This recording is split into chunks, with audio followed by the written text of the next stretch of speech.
Hi, welcome. Thank you so much for joining us. I'm Kelly Chiazzo with Sustainable Wellesley, and tonight I'm going to talk to you a little bit about using plant-based pantry staples. I know that it is a little bit of a strange time right now, and I really just wanted to say first that we really miss you. We miss being in the Wakeland room with like 70 people and putting out a giant buffet and having everybody join us. It was a really beautiful series that we had last spring, the spring before that. I think this would have been our 4th year of doing it in the library and having all of these fellow environmentalists join us. And I'm glad that a lot of people can either join us now or watch this live video presentation later. I hope that some of you were able to watch the documentary Forks Over Knives. It's a great documentary. I first saw it in 2013 and really fell in love with the film. And I think it's a great film for right now because it's something that you can do at home from the comfort of your own home, and actually using plants to get the most out of the things in your pantry so that you can reduce your trips to the grocery store is something that's kind of on our minds right now anyway. So I'd like to go back, let's see, and just say what we're going to be doing tonight. Just a quick introduction, and then I'm going to share some meal planning strategies for using a lot of plant-based pantry staples, some recipe ideas, and then I'm going to share some online resources. I'm also going to have time at the end to take questions, and if you emailed your questions into Sustainable Wellesley ahead of time, then you get slides. So thank you for emailing in questions. So yes, I miss you guys.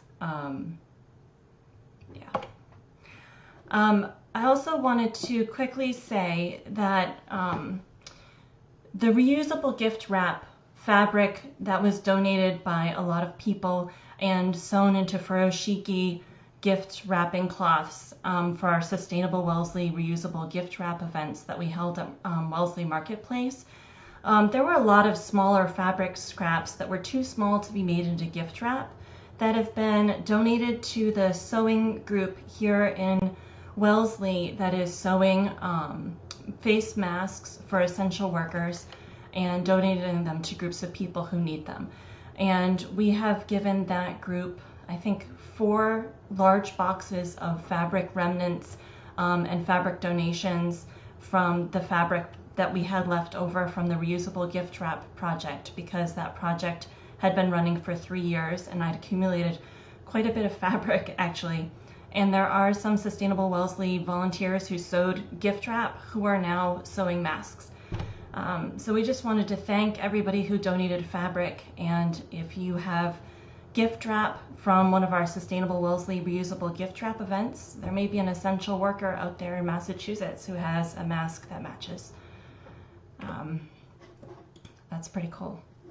So thanks to everybody who watched the film. And if you did not watch the film, that is no problem. You can still stay and learn how to, some meal planning strategies. You won't be missing anything if you haven't seen the film that you can't get by watching the film after this presentation. It's available on Netflix, it's on Amazon Video. It's a really fun, engaging, and really interesting film. I thought it was really well done. I hope you'll watch it if you haven't. Briefly, since it is Earth Day, I just wanted to share a little bit about why we're talking about plant-based foods on Earth Day. Now, I don't want to spend a lot of time on this because I think we need something that is uplifting, so I want to focus on the positive aspects of eating plants, which is why Forks Over Knives is such a great film, because it talks about all the health impacts, and it's really just more of an uplifting kind of message. But when you eat plants, you're saving a lot of energy that would be used if you instead had those plants raised for food for livestock and then fed to the livestock and then eat the livestock. So animal agriculture is responsible for a lot of deforestation.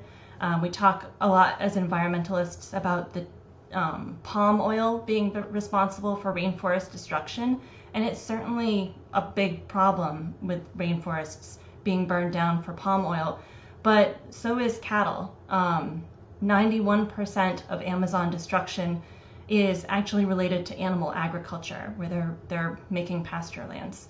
And a lot of water is used to raise the number of plants needed to create food for livestock. So you can reduce your water footprint by eating more plant-based meals, and pretty significantly too. Greenhouse gas emissions, cows are responsible for a lot of methane, and methane is a particularly dangerous greenhouse gas for our atmosphere.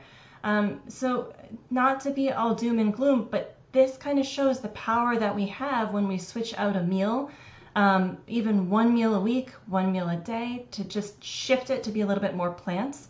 Or even if you're taking the meat and you're making it a smaller part of that meal and you're eating like a beef stew instead of like a pot roast, you know, those kinds of things can make a really big difference. And now I'd like to talk a little bit more about some great ways to do that. So cooking beans from dried is something that, if you have not done, is really a lot more simple than you might think. All it takes is a little bit of foresight and patience. So beans are an awesome pantry staple to have right now because they last for months. I mean, people say, you know, it's great if you can use your dried beans within 6 months. Okay, like a year. And you just might need to soak them or cook them a little bit longer if it's been a while. So the great thing about beans too is if you buy dried beans, they take up a lot less room than beans that are already cooked and in cans in your pantry. So you can see here I've got some soaked cranberry beans before and after, and it gains about 30% in volume. So if you're trying to maximize the amount of space that you have in your pantry or in your grocery cart because you're trying to go less often, buying dried beans instead of canned beans is a fantastic way to do that. There's also a lot of energy that goes into creating the can. I read once that it's about 300 calories worth of energy, if you were to convert it into an equivalent, that you just use just to produce the can if you're buying canned beans. So that's not to say that you shouldn't have some in your pantry. I totally do. They're really convenient. They're awesome. But it might be worth figuring out how to cook dried beans. And there's two ways that you can soak them before you cook them. One is a long soak, where you soak them overnight, covered with at least a couple inches of water. And then another is if you realize at lunchtime that you want to eat black beans for dinner, you can cover them with water, bring them to a boil them for 1 minute, and then turn off the heat and let them sit for an hour. Now, at that point after they've soaked, then you're going to need to cook them until they're tender. And one of my favorite ways is if you do have an Instant Pot already, using it to pressure cook beans and grains is an amazing, it's an amazing tool for that. Or you can just cook them until tender on your stovetop. So I like to sometimes batch cook beans and grains for multiple meals. So if you're trying to get the most out of your pantry and also the most out of your time, if you make ahead something like black beans, quinoa, and chickpeas, you can see that you can then plan 3 different days of lunches and dinners using those grains. And then all you have to do is, you know, add the barbecue sauce and pineapple and heat up the chickpeas and quinoa for lunch on the first day. Or make the black bean burgers, but you've already got the black beans set and in your fridge. So that is one strategy. And I like to try to do different types of flavors. So, you know, I have barbecue suggested for the chickpeas here, but then like a peanut sauce on day 3. Because part of the problem with cooking batches of food and leftovers is that you get really sick of eating the same thing, and so do your kids. Hi Will, hi Andrew. So sweet potatoes with black beans and cashew sour cream for dinner on day 1 is going to taste very different than black bean and Mexican spice quinoa enchiladas on day 3. And so batch cooking grains and then just throwing together the last parts of the meal can be much more satisfying than eating straight up leftovers where everything tastes the same as it did the first meal. So this is an ingredient spotlight. I just wanted to talk about a couple of different ingredients and all of the different ways that you can use them. So chickpeas are one of my favorite ingredients of all time. Maybe you got a chance to see the chickpea salad video that I made to promote tonight's discussion. But I am going to have, so all of these links are already available on Sustainable Wellesley's site. But if you have chickpeas in your pantry, you can cook them in so many delicious meals. Barbecue chickpeas, spiced chickpeas and potatoes, an easy peanut butter curry chickpeas over rice, the chickpea salad sandwich, which is going to taste very different than like a curry chickpea dish. Hana masala is very easy to make at home. So if you're not going out to your favorite Indian restaurants and you want to make that at home, there are a lot of recipes online, and I've shared my favorite one on Sustainable Wellesley's site. And another great use of chickpeas is for snacking. You can actually roast chickpeas in the oven with a little bit of seasoning, a little bit of oil, or you can bake them dry, and they're a really fantastic snack. They actually sell them packaged in the grocery store, aimed towards kids' school lunch boxes. But you can make them at home, and then you can really customize with whatever flavors you have on hand in your pantry.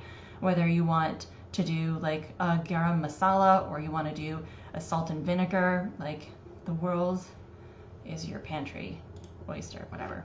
All right, so chickpeas are awesome. And in the video that I did about the chickpea salad sandwich, I had this graphic that is actually from Mercy for Animals and Choose Veg, but it's a great graphic because a lot of people ask, like, all right, like if I start to swap out chickpeas for chicken, am I going to be hungry before dinner? Like, is it going to have enough protein for me? And if you look here, you can see that chickpeas have a lot of fiber, which makes them a meal that digests a little bit slower and gives you more sustained and lasting energy. You can see that they've got less sodium than chicken. They've got lots of potassium, they've got lots of calcium, they've got lots of iron. They're a really great food. And I talked a little bit briefly earlier about the water saved, and this just shows like what a powerful behavior change it is if you can swap out, you know, 1 meal a week, 2 meals a week. If you replace chicken with chickpeas, 1.5 pounds over the course of a week, if you replaced that with chickpeas, you would save so much more water than if you eliminated your household leaks, or you didn't shower for that entire week, or if you didn't let the faucet run while you brushed your teeth. So for easy swaps that are great environmental choices, switching out and eating some plants is a really efficient way to be environmental. Another favorite ingredient in our house is red lentils. And red lentils are awesome because you don't have to soak them. So unlike some of the other pantry staples that you might have in your kitchen, like the black beans or the kidney beans or the pinto beans, you know, those types of beans that require soaking overnight, or like even the quick soak takes an hour before you can cook them, lentils cook in about 15 to 20 minutes. You can have a lentil dish ready in the same amount of time it would take you to cook rice. 1 serving of lentils has 12 grams of protein, it has 7 grams of fiber, and it has 15% of your daily iron. One awesome thing that I like to do with lentils is they kind of fall apart when you cook them. Red lentils don't really hold their shape. If you want a lentil that holds its shape, you're going to want to look for like a French or a green lentil. But these kind of fall apart. They get a little bit like mushy. So you can actually throw them into pasta sauce for a nutrition boost, and it doesn't really change the texture of the pasta sauce. So I like to make red lentil sweet potato curry, spiced red lentil tomato and kale soup, 1 pot red lentil tortilla soup, which has more of a Mexican flavor. So it's going to, again, we've got like something that's a little bit Italian, something that's a little bit Mexican, something that's more Indian. So varying the different flavors and cuisine styles that you're using for these pantry staples will help it make it feel like you're eating a lot different of meals, even if you're batch cooking with different ingredients, or if you're buying a big bag of lentils and kind of focusing on using it up before you get to the grocery store again. And again, all of these recipes are full links posted on sustainablewellesley.com, so you can see all of these recipes in full if any of them sound good to you, and I hope they do. So if you swap in a black bean or a chickpea burger for beef, or basically this was done with any type of bean or legume replacing the beef in a hamburger, then you can save about 500 gallons of water and a 92% reduction in CO2 emissions for the meal. The estimates are from the Environmental Working Group and waterfacts.org. And if anybody wants to see full links to any of the references or sources, please feel free to reach out. So that said, burgers are fantastic, and it's not just your plain old veggie burger anymore. The internet is full of recipes. If you can shape it into a patty and pan fry it or cook it in your oven, then there are so many options. Sweet potato and white bean burgers are one of my absolute favorites. This is from a blogger, Kathy Patalski, Healthy Happy Vegan Kitchen. And again, these are going to be linked. And it's delicious. And I wouldn't have thought to put white beans and sweet potato together to make a burger patty, but it's phenomenal. Sun-dried tomato and chickpea burgers, barbecue black bean burgers, mushroom walnut burgers. You know, you could have a different burger every night of the week and not really reproduce the same flavors, and you'd be saving a lot of environmental impact by doing so. So we did get a question from someone specifically about gluten-free plant-based meals. And for our gluten-free friends, I want to recommend the blog Minimalist Baker. She also has a cookbook, but if you're not buying cookbooks right now, then she's available online as well. And she has most of her recipes online. She's a really great food blogger with gluten-free vegan recipes. Not all of her recipes are vegan. Not all of them are gluten-free. Most are, and they're incredibly well labeled on her site. I would also say to look for things like quinoa and rice noodles, soba noodles, because pure buckwheat noodles are gluten-free. Oats, corn, potatoes, sweet potatoes, brown rice, those are all really good pantry staples for anyone eating gluten-free. And if you're looking for recipes that are gluten-free, I recommend looking for ones that are gluten-free by design rather than just trying to substitute. Part of what gluten does when you're baking with it is that it's a binder. So, you know, when you're kneading bread and then baking bread, you're trying to activate the gluten to make that bread chewy. And so a lot of recipes, if you just swap in a gluten-free flour, the recipe won't hold together. Things will fall apart. But we don't have to be chemists and figure out what substitutions to make. There are so many people on the internet who have spent a lot of time baking mistakes and then posted what actually works. So that is my number one recommendation, is unless you're like, you know, making a grain bowl and you're gonna swap in quinoa instead of, you know, a noodle or something that isn't gluten-free, like go for that. But if you're baking, I would look for a gluten-free recipe because they are out there. Somebody else also asked, what are your suggestions for meals for a college student with limited time and motivation to cook?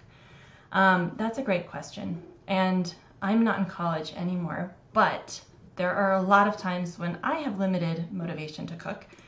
And one thing that, especially at lunchtime, has helped me a lot in the past is using this formula: a bean, a green, and a grain. And the green can really be any vegetable, but the idea is that you kind of, again, maybe you batch cook some of these beans and grains in advance, and then you just kind of throw together a bowl using a sauce to change up the flavors and keeping it simple. So you're talking about, you know, 4 ingredients. You're throwing together kidney beans with some chopped butternut squash and some farro, and you're throwing a maple mustard sauce on it. Or you're just getting out a can of chickpeas, mixing in some frozen spinach, microwaving it till it's warm, and serving it over brown rice with a peanut sauce. And you can buy that peanut sauce, or you can make it from your own ingredients on hand. There's a lot of recipes online that use only a couple ingredients, like peanut butter and soy sauce and like apple cider vinegar. And it makes an amazing sauce, and all of a sudden you've got a flavorful meal that didn't take that many ingredients to make. So that's just one kind of simple way to make a meal that doesn't take a ton of ingredients. Another strategy is to cook something more intense. but then to leapfrog your leftovers by trying to plan so that you're not eating the leftovers the day after you ate the meal. So say you made a 3-bean chili and a veggie lasagna, you don't, you cook for 2 days. So Monday and Tuesday you're both cooking, but then you get Wednesday and Thursday off from making dinner. Or you make 3 meals, and most plant-based recipes will last at least 3 days in the fridge, so you can kind of do that. You can also freeze things, but I feel like this is a time when a lot of us have kind of already maximized the amount of frozen produce in our freezer so that we can reduce our number of trips to the grocery store. So I'm tending to keep my leftovers in the fridge and eat them instead of freezing them right now. But if you have space in your freezer, that's a great way to simplify the number of meals that you're making. Another strategy that's been thrown out a lot is using themes. So you can reduce your decision fatigue by using meal categories and just say, on Monday, I'm gonna make burgers. So on Monday, you don't have to figure out exactly what's for dinner, you just have to decide what burger you're making.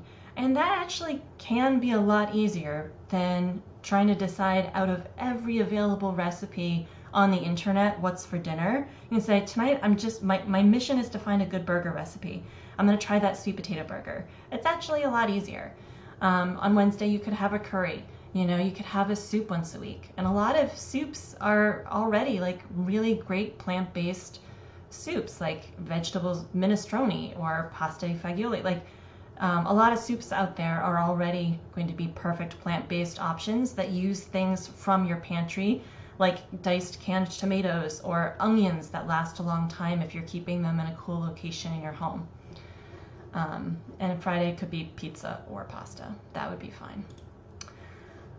So somebody also asked, and this is a question I actually get a lot because I have been eating exclusively plant-based since 2013. How do you make sure you're getting enough nutrients, specifically protein? And whether you're eating this way all the time or you're just switching out, a meal a week to help the environment, that's great. And my short answer would be just to eat a variety of whole plant-based foods and to take a B12 supplement. And I'll talk about that in a sec. But first, I actually went and took a day in my life to kind of show how easy it is to get protein from eating plants for a day. So say you did have a day and you're like, I want to make sure I've got enough protein, but I'm only going to eat plants because I want to try to do this thing for the environment and it's kind of a fun challenge. Well, this was just a random day in my life, and I had oatmeal with chopped apples for breakfast, and there were 6 grams of protein in the oats, half a gram in the apple. For lunch, a chickpea salad sandwich, 14.4 grams. And then bread, actually whole wheat bread has 7.2 grams of protein, but even white bread, I think if you have 2 slices, has about 6 grams of protein. So you might not expect that, but these things start to add up. I sometimes joke when people ask, where do you get your protein? I ask, well, where do you get your sodium? Like, it's not, you don't have one source, but oftentimes we're actually over our daily sodium intake. And protein was like that too. So you can see that even with just white spaghetti, like plain pasta with a red sauce that I did not even add lentils to, and green beans, I still ended up over 10 grams above my recommended daily allowance for me as a woman. And for men out there, if you eat the same amount, you'd still be over, because most men weigh about the amount that they would be recommended to get, about 56 grams. And probably you would be eating more calories, and so you would have even more protein than this just by ramping up to fill your appetite. So that's just one random day. And when I first started eating plant-based in 2013, I actually would do this quite a bit because I was still kind of worried about it. And it wasn't too long before I gave up with the math, because I realized that there was just a little bit of protein in everything that I was eating, and things really were working out. Another aspect of the question, I just want to say, if anybody is eating primarily plant-based, I want to encourage taking a B12 supplement. Plants don't make B12. Animals actually don't make it either. It's made by microbes. And we used to get it probably by, drinking water and eating vegetables that weren't totally cleaned. but we also got things like cholera. So now that our food is a little bit more hygienic, we're not getting those microbes. But it's really necessary for brain health. It's incredibly important, and supplements are very inexpensive. A lot of people who are meat eaters get their B12 from meat, but an interesting aspect of that is that livestock are often given B12 supplements to make sure that the animal meat has the B12 in it that people are then getting. So you can either take the B12 supplement and eat the plants, or you can let people give the B12 supplement to the animals, and then you can eat the animals. It's recommended by the Physicians Committee for Responsible Medicine that you take a B12 supplement if you're eating an entirely or primarily plant-based diet. Especially as you get older, it's a little bit of a hard vitamin to absorb. So, speaking of nutrition, I am not a doctor. I highly recommend these two sites. The Physicians Committee for Responsible Medicine is actually made up of over 12,000 physicians. It's a really great site that has a lot of information about nutrition. Another one that's really fun that I like is nutritionfacts.org, and it's run by Dr. Michael Greger, and he has a team of researchers that read all of the new nutrition studies that are being put out, all the different nutrition publications, and then they put them into little entertaining, engaging videos to present that information in a way that's easy to understand. So you might watch a 3-minute video while you have your morning coffee, and it might talk about how ginger has a positive impact on migraines. Or you might watch another 2-minute video about what they discovered for long-term health impact for breast cancer survivors who ate soy. And so that's a really interesting website, and it has a lot of different videos on different topics that take all of the research and has citation after citation after citation, so you can see what studies the research is coming from about food. So another question is, what about kids? And if you have kids and you want to start having a couple meatless meals a week for them, I highly recommend the book Plant Powered Families. This cookbook by Drina Burton is phenomenal. It's a lot of kid-friendly foods. It's not a lot of spicy stuff. It's pretty simple, so it's not 20-page ingredient lists. And she also has a full section in the back about nutrition for plant-based families. So it's a really wonderful book. The library has it both hardcover and when we get back to the library, but they also have a digital version, so you can borrow it and you can actually read it on your computer. A few of my kids who are 8 and 9, their favorite meals, just to show that it's really possible to throw in some plant-based meals that kids like. They love 3-bean chili. They like baked beans with cornbread and green beans. They like pizza with Kalamata olives and a cashew-based cheese. They love sweet potato bisque. They like the hana masala, the chickpea and stewed tomato dish with half of the spices. So there are a lot of meals out there that kids like. So every meal helps. I hope that you'll consider swapping out an additional meat-based meal for plants once a week. Maybe you already do meatless Mondays. Maybe you could do a meatless Thursday, or maybe you're just beginning to even consider having a veggie burger. But every bit that you do actually does make a difference for the environment, and it's a really efficient way to be environmental from your own home right now. You can share your plant-based meals with us on Instagram with the hashtag #SustainableWellesley, or you can upload them to the Sustainable Living Wellesley Facebook group. I would love to see what people are making. If people start making some additional meals, that would be awesome. And I have some other resources for you that are also going to be on the Sustainable Wellesley site that could make it a little bit easier if you're thinking of swapping in some plant-based meals. First, for everybody who watched Forks Over Knives and saw Cadwell Esselstyn, his daughter Jane has a YouTube cooking channel, and I think this is just what we need in our lives right now. And I'm going to show you like 30 seconds of it because it's amazing.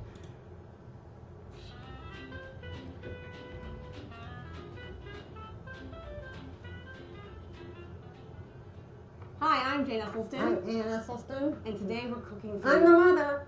And yes, she is. Yeah. Okay. So they're fabulous. Jane Esselstyn is Dr. Esselstyn's daughter. You can see her holding his Prevent and Reverse Heart Disease cookbook there, and Anne is her mother, his wife. And their YouTube videos are just, I think they're just amazing.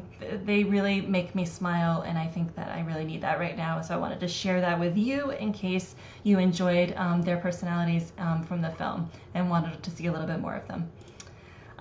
So here's just a screenshot so you can see the link to YouTube will be available on Sustainable Wellesley, but she's just Jane Esselstyn on YouTube. And she has all kinds of different tutorials and recipes, and her mother is often in them, which makes them even better. Another great resource, if you're like, I want lasagna, but I want to do Meatless Monday, findingvegan.com is a database designed to hook you up with online recipes for whatever it is that you're trying to cook plant-based. So I just typed in lasagna, and I got pages and pages of different lasagna recipes. So if you're like, oh, I really want soup because it's Thursday and that's how I'm planning my meals, you can go there, you can type in soup, and then you can see all of these different soups that you know are going to be plant-based. So that's a great website. Another thing you can try is a meal planning software, and there are a lot of them out there. Some of them require expensive subscriptions, some of them have free options. One of them that I like is lighter.world, and if you can see over on the right side of the screen, you are actually able to kind of customize it based on the serving sizes in your family, any special diets you have. So say you are gluten-free, you can put in that you're gluten-free. You can also specify any allergies or dislikes. So if you've got somebody in your family who hates eggplant and you don't want to see eggplant, you can put that in there. Same with garlic or any other food sensitivities. And then when you discover meals to add to your menu, it'll customize them based on your dislikes and likes. And it'll also populate a grocery list for you. And it used to sync with grocery delivery, but I think we all know that's not happening right now. Mentioned this earlier, but did you know that you can borrow digital cookbooks from Wellesley Free Library? So we can't go to the library right now, but they have a lot of digital cookbooks. They have over 50 plant-based titles in their digital catalog, and you don't have to read them on the Kindle, though you can. You can open them on your computer, on your tablet, and then you can see all of those recipes. And I love that because you can try the cookbook before you buy it, and because while there are a lot of really amazing food bloggers out there, it takes more experience, credentials, and recipe testing to publish a cookbook than it does to start a blog. So when you get a cookbook, you're likely to be eating recipes that have been tested and work really well. If you enjoyed Forks Over Knives, or if you want to learn more about the environmental impact of animal agriculture, our very first documentary screening in 2017 actually was the documentary Cowspiracy, and it is available on Netflix. And it is not exactly an uplifting film, but it's a really inspiring one about how much you can help by participating in Meatless Mondays or adding some things in. So that is it from me. But if people are interested in asking any questions, I can read your comments over here. You're welcome to email me. I have my email address right up here. It's actually kelly@iamrunningthis.com. I'm Kelly Chiazzo. I'm in Wellesley. I've been here for almost 10 years now. I hope to see you out and about in Wellesley again soon. You can also email info@sustainablewellesley.com with any questions that you have about the organization. And please make sure you visit our website for things that we're doing in town. Sustainable Wellesley is an incredible organization. They've done a lot of work on gas leaks. They were responsible for advocating for the town-wide plastic bag ban. They're phenomenal. All right, does anyone have any questions? I don't see any more questions. Okay, but some people are definitely doing Hana masala. That's wonderful. Thank you so much if you are watching after the fact and you have questions, it's not too late. You can email them to me, or you can email them to Sustainable Wellesley and they will get them to me, and I will make sure to get a response back to you. Even if it's, or especially if it's just, what do I make for dinner? All right, thank you so much. I really appreciate it. I'm glad everybody could join us. Thanks and have a great night.